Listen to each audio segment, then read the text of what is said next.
சக்திக்கு ஜெயம் என்று சொல்லி சொல்லிட்டேன். அப்புறம் அக்காவை கட்டின மாதிரி நான் தான் நீ கூட அக்கா நானே வச்சுக்கணும்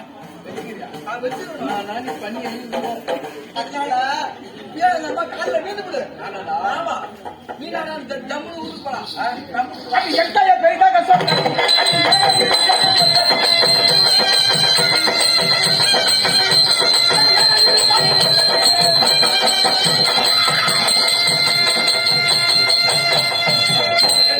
பெரிதாக சொல்லடி ஏழாயிரம் மாப்பு சொல்லடி இது ஒரு கண்டு இது ஒரு கண்டு